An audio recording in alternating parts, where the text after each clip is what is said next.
Hello everyone. ಇವತ್ತು ನಾನು 7ನೇ ತರಗತಿಯ ವಿಜ್ಞಾನ ಘಟಕವಾದ ಗಾಳಿಯ ಘಟಕಗಳ ಬಗ್ಗೆ ಹೇಳಲಿಕ್ಕೆ ಇಷ್ಟಪಡ್ತಾ ಇದ್ದೀನಿ. ನಮ್ಮ ಸುತ್ತಲೆಲ್ಲ ಗಾಳಿ ಇದೆ. ಈಗ ಅಂದರೆ ನಮಗೆಲ್ಲ ಗಾಳಿ ಇದೆ, ಆದರೆ ಕಾಣಿಸ್ತಾ ಇಲ್ಲ.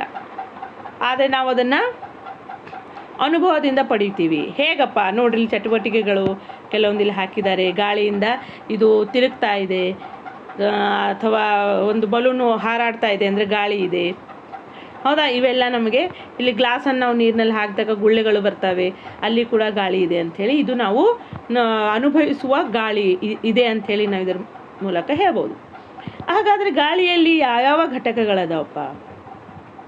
ಗಾಳಿಯಲ್ಲಿ ನೈಟ್ರೋಜನ್ ಇದೆ, ಆಕ್ಸಿಜನ್ ಇದೆ, ಕಾರ್ಬನ್ ಡೈಆಕ್ಸೈಡ್ ಇದೆ, ನೀರಾವಿ ಇದೆ, ಧೂಳು ಮತ್ತು ಇತರೆ ಕಣಗಳು ಇವೆಲ್ಲ ಸೇರಿಕೊಂಡು ಗಾಳಿಯಾಗಿದೆ. ನೋಡೋಣ ಈ ಕೆಲವು ಪ್ರಯೋಗಗಳನ್ನು ನಾವು ಇಲ್ಲಿ ಈ ಪಾಠದಲ್ಲಿ ನೋಡೋಣ. ಇಲ್ಲಿ ಏನಪ್ಪ ಪ್ರಯೋಗದಲ್ಲಿ ಅಂದರೆ ಗಾಳಿಯಲ್ಲಿ ನೀರಾವಿ ಇದೆ ಎಂಬುದನ್ನು ನಾವು ಇಲ್ಲಿ ಪರೀಕ್ಷಿಸೋದು. ಇದರಲ್ಲಿ ಏನೇನು ತೊಗೊಂಡಿವಪ್ಪ? ಒಂದು ಗಾಜಿನ ಲೋಟ ತೊಗೊಂಡಿವಿ ಮತ್ತು ನೀರು ಹಾಕಿದ್ದೀವಿ, ಅದರಲ್ಲಿ ಮಂಜುಗಡ್ಡೆ ಕೂಡ ಇದೆ. ಏನು ಮಾಡಬೇಕು? ಗಾಜಿನ ಲೋಟದ ಹೊರಭಾಗವನ್ನು ಚಂದ ಒರೆಸಬೇಕು ಮೊದಲು. ಈಗ ಲೋಟದಲ್ಲಿ ಅರ್ಧದಷ್ಟು ನೀರು ಹಾಕಬೇಕು, ಆಮೇಲೆ ಅದರಲ್ಲಿ ಅರ್ಧ ಮಂಜುಗಡ್ಡೆ ಹಾಕಿರಿ. ಒಂದು 10-15 ನಿಮಿಷ ಬಿಟ್ಟು ನಾವು ಅದಲ್ಲಿ ನೋಡಿದಾಗ ಸ್ವಲ್ಪ ಬದಲಾವಣೆಗಳು ಕಾಣ್ತಾವೆ. ಏನು ಬದಲಾವಣೆಯಪ್ಪ? ಲೋಟದ ಹೊರಭಾಗದಲ್ಲಿ ಸೂಕ್ಷ್ಮ ಹನಿಗಳು ಉಂಟಾಗ್ತವೆ. ಏನವು ಸೂಕ್ಷ್ಮ? ನೀವು ನೋಡಿರ್ಬೋದು, ಲೋಟ ಟಚ್ ಮಾಡಿ ನೋಡ್ರಿ, ಕೈಗೆ ಹನಿ ಹನಿ ಹನಿ ನೀರು ಹಸ್ತಾ ಇದೆ. ಲೋಟದ ಹೊರಭಾಗದ ಗಾಳಿಯಲ್ಲಿನ ನೀರಾವಿ ಇದೆ. ಅದು ಹೊರಭಾಗದ ನೀರಾವಿ ತಂಪಾಗಿ ಸಾಂದ್ರಕಣೆಗೊಂಡು ಏನಾಗ್ತದೆ, ಲೋಟದ ಹೊರ ಮೇಲ್ಮೈಗೆ ಆ ಹನಿಗಳಾಗಿ ರೂಪುಗೊಂಡು ಅಂಟ್ಕೋತವೆ. ಅದೇ ನೀರಾವಿ. ಅಂದ್ರೇನು? ಗಾಳಿಯ ಘಟಕದಲ್ಲಿ ನೀರಾವಿ ಇದೆ ಅಂತ ಹೇಳಿದ್ವಲ್ಲ, ಇದರ ಮೂಲಕ ನಾವು ಇದರಲ್ಲಿ ಕಂಡುಹಿಡಿಬೋದು. ಹಾಗಾದರೆ ಡೈಲಿ ಲೈಫ್ನಲ್ಲಿ ನಾವು ನೋಡ್ತೀವಿ, ಇಬ್ಬನಿಗಳದವು, ಸಸ್ಯಗಳಲ್ಲಿ ಬಾಷ್ಪೀಕರಣ ಇದೆ, ಮಳೆ ಇದೆ, ಇವೆಲ್ಲ ಇದರ ಅನ್ವಯಗಳಾಗಿವೆ. ಇನ್ನೊಂದು ಪ್ರಯೋಗ ನೋಡೋಣ. ಗಾಳಿಯಲ್ಲಿ ಆಕ್ಸಿಜನ್ ಇದೆ ಅಂತ ಹೇಳಲಿಕ್ಕೆ 2 ಕ್ಯಾಂಡಲ್ಗಳನ್ನು ಹಚ್ಚೋಣ, 2 ಮೇಣಬತ್ತಿಗಳನ್ನು. ಅದರಲ್ಲಿ ಗಾಜಿನ ಗ್ಲಾಸ್ಗಳು ತಗೊಳ್ಳೋಣ. 2 ಮೇಣಬತ್ತಿಗಳನ್ನು ಉರಿಸಿದಾದ್ಮೇಲೆ ಒಂದು ಮೇಣಬತ್ತಿಯ ಮೇಲೆ ಒಂದು ಗ್ಲಾಸನ್ನು ಬೋರಲ್ಲಿ ಹಾಕಬೇಕು, ಹೌದಾ? ಹಾಗಾದರೆ ಬೋರಲ್ಲಿ ಹಾಕಿದ ಗ್ಲಾಸಿನ ಮೇಣಬತ್ತಿ ಏನಾಗ್ತದೆ, ಒಂದು ಸ್ವಲ್ಪ ಹೊತ್ತಾದ್ಮೇಲೆ ನಂದು ಹೋಗ್ಬಿಡ್ತದೆ, ಆರು ಹೋಗ್ತದೆ. ಆದರೆ ಅದೇ ಮತ್ತೊಂದು ಮೇಣದ ಬತ್ತಿ ಹಾಗೆ ಉರಿತಾ ಇದೆ. ಅಂದರೆ ಗಾಜಿನ ಒಳಗೆ ಇರುವ ಗಾಳಿಯ ಘಟಕ ಮುಗಿದ ತಕ್ಷಣ ಅದು ಏನಾಗ್ತದೆ, ಮೇಣದ ಬತ್ತಿ ಹಾರೋಗ್ಬಿಡ್ತದೆ. ಇದೊಂದು ಉರಿಯಲು ಬೇಕಾದ ಘಟಕದ ನಿರಂತರ ಪೂರೈಕೆಯಾಗುತ್ತಿರುವ ಕಾರಣ ಅದು ನಂದು ಹೋಗ್ತದೆ.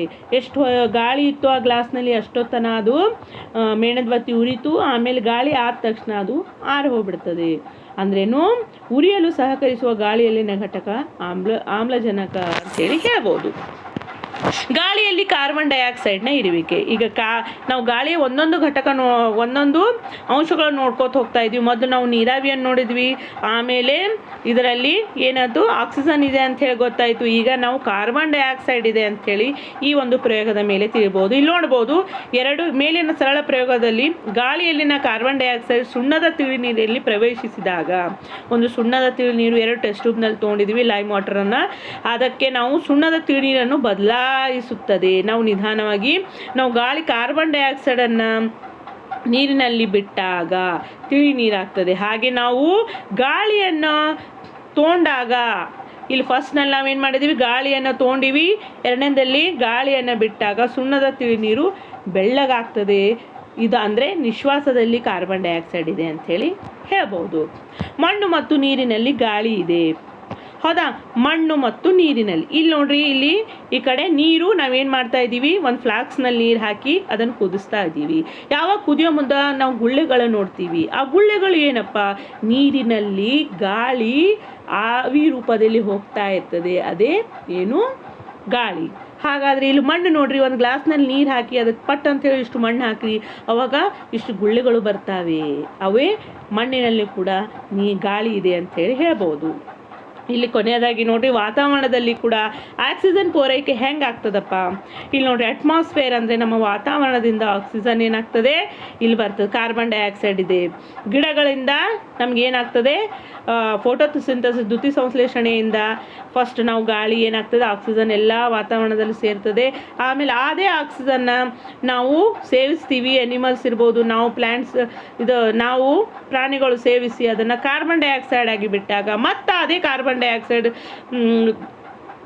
ಅದು ತಗೊಂಡು ಗಿಡಗಳೇನು ಮಾಡ್ತವೆ ಮತ್ತು ದ್ಯುತಿ ಸಂಶ್ಲೇಷಣೆ ಕ್ರಿಯೆಯಲ್ಲಿ ಅದನ್ನು ಬಳಸ್ಕೊಂಡು ಮತ್ತು ಒಂದು ಆಮ್ಲಜನಕವನ್ನು ಪರಿಸರಕ್ಕೆ ಬಿಡ್ತವೆ. ಹಾಗಾದರೆ ಇದೇ ಇವತ್ತಿನ ಗಾಳಿಯ ಘಟಕಗಳ ಬಗ್ಗೆ. ಧನ್ಯವಾದಗಳು.